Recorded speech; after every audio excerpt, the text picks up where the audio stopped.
Okay, welcome back to our playlist of the most common ACT math questions. In this case, we're talking about Algebra 1 questions.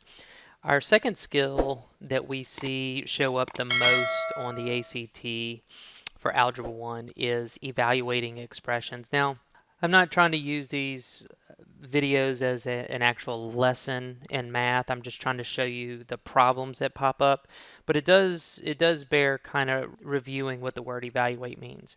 A lot of students think of the word evaluate as substitute, like when we substitute something into a problem and work it out.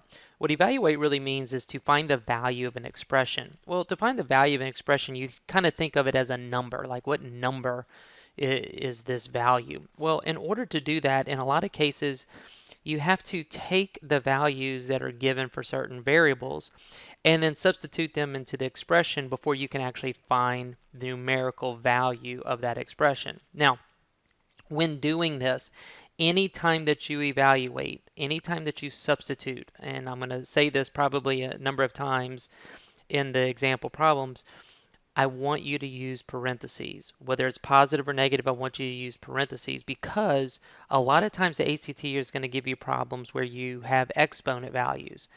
And if you don't use the parentheses with the exponent values, you could potentially get a wrong answer. And so I want to show you some examples of that as we go through this. So if we look at our very first problem here, it says what is the value, right off the bat, what is the value of x squared plus 2 plus y squared minus 3 when x equals to 3 and y equals to negative 3. So very simply, we know that we need to take every value of x and substitute a 3 in for it, and every value for y and substitute a negative 3. So I'm going to do that. So I'm going to say this is where x would be squared plus 2.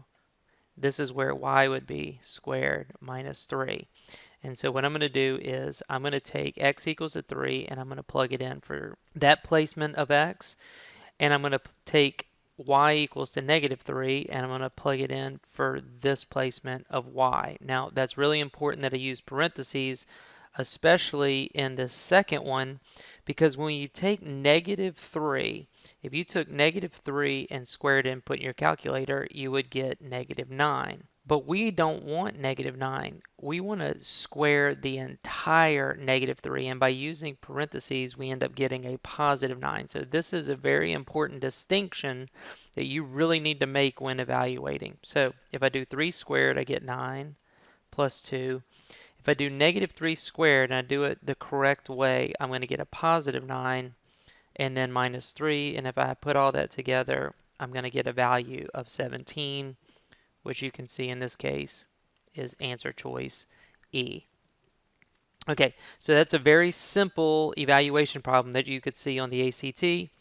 These types of problems pop up in the first 10 to 15 questions pretty regularly, and they're really testing you on your ability to evaluate negative numbers more than anything.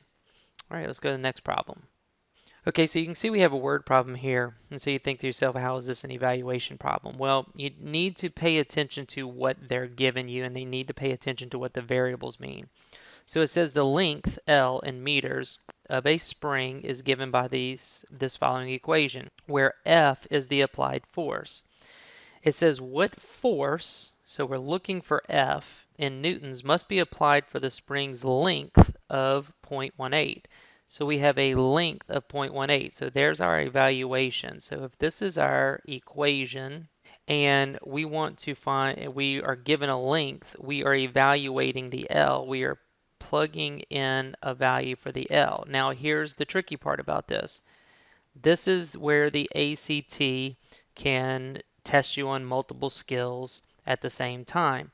So we've just evaluated by plugging in the 0.18 for the L, but in reality, we still have to solve for the F. It says what is the force? So this is a solving equations problem as well. Now, I'm going to do another video on solving linear equations later on for this playlist.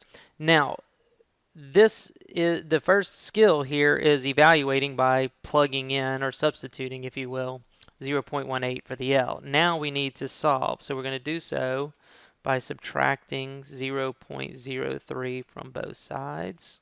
And to get rid of the 2/3, you might remember that your teacher told you to multiply by the reciprocal. So I'm going to multiply by 3/2, but in order to do that, I need to stay with the golden rule of algebra and do that to both sides. That's going to cancel out the 2/3, and that's going to leave us. And if you want to do this in your calculator and you want to take a look at the answer choices, because notice that all the answer choices are in decimal format. So you would definitely want to come up with a decimal answer. And so in this case, 0.225 is answer choice C. So multiple skills in that one problem. The first one is a substitution for L, and then the second skill is actually solving linear equations. All right, this is a pretty classic ACT evaluation problem. We see this show up multiple times on the ACT over the years, where the evaluation is not just a singular value. Notice we don't have x equals to 3. What we have is x equals to 3 plus y. So that's a completely different thing. But the evaluation is still the same. If we know that x equals 3 plus y, we're going to substitute that 3 plus y in for x. And when we do so, we get 3 plus y minus y, and that whole thing squared. Now, if you remember PEMDAS from pre-algebra, what we have here is we have inside our parentheses, we want to do all of our operations. So y minus y eliminates, and then we get 3 squared, which is equal to 9. And so that would be answer choice D in this case. Now, there's another way that you could actually do this. You could actually make this equation by subtracting y from both sides. You could say x minus y equals 3, and then in this expression that was given, we could actually take this expression and substitute 3 in for it, and we would end up with the same exact answer. So it works either way that you saw it in your head. But this is a very, very classic ACT problem. I've probably seen this problem show up on the ACT 3, 4, 5 times over the years, or some variety of it. So keep that in mind, something that you'll probably need to be able to do. All right, number 4, it says, what is the value of the expression? Again, there's that word. What is the value of the square root of m over x minus 3? And it gives us a value for x, and it gives us a value for m. Notice both cases, it is a negative value. So let's go ahead and plug that in. Now notice I didn't use parentheses this time because I wasn't raising anything to an exponent. I was just doing some basic operations. And so now from here, I'm going to go ahead and do all of the operations underneath the square root symbol, and you can see that if I just keep doing my basic operations, I end up with the square root of 4, which is equal to 2, which is answer choice B. Now, I'm going to show you an alternative way to do this, and this is a way that the ACT could have tested you on multiple skills at the same time, and if you did this this way, you should still come up with the same answer, but it may have been a little bit of a more challenging way. If you took this part right here and you broke it up into two square roots, two radicals, if you will, you would have gotten the square root of negative 16. Well, if you remember from Algebra 2, that is an imaginary number, so you would have gotten 4i on top, and you would have gotten 2i on bottom. In this case, 4 divided by 2 would have been 2, and the i's would have canceled out. You still would have ended up with 2.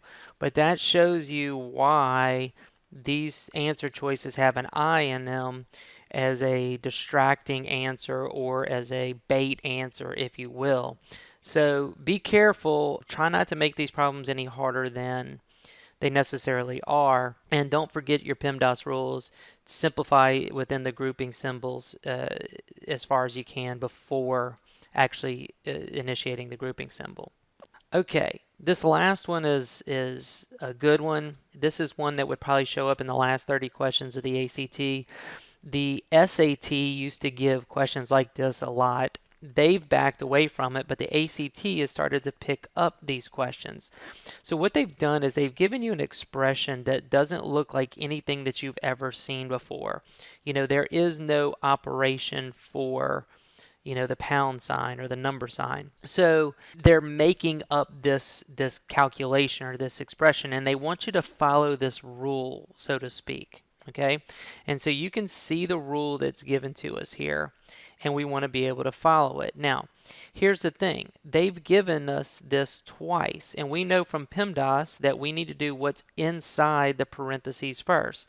So the first rule that I'm going to do is I'm going to do 1 and then the number sign 2, and if I follow the rule that was given, 1 is the A, 2 is the B, and then of course we want to raise that to the A power. So that's 1 plus 2 raised to the first power, and if I do that, that gives me 3. Now, that was in parentheses, and so we want to take that value and replace what's in the parentheses, and so that gives us the next problem that we have to do. So 3, number sign, and then the 3, and if we follow our rules again, that's 3 plus 3 to the third power, and if we just use our calculators, we will get 30, which is answer choice C right here. Okay, so whenever you see questions like this, I don't want you to get, nervous or excited about it and like, oh, I've never seen anything like this. Just follow what was given to you. This is an evaluation problem, again, because you're just taking numbers and substituting them in for A and B and then doing the calculation after the substitution has taken place. So this is just a very, very fancy way of evaluating, just like we did in the very first problem on this particular document. So, all right, hopefully you found that helpful. Keep practicing the problems from this playlist. There are 8 total skills that we're practicing from Algebra 1, so be sure to go back to the playlist and practice as many of the problems as you can.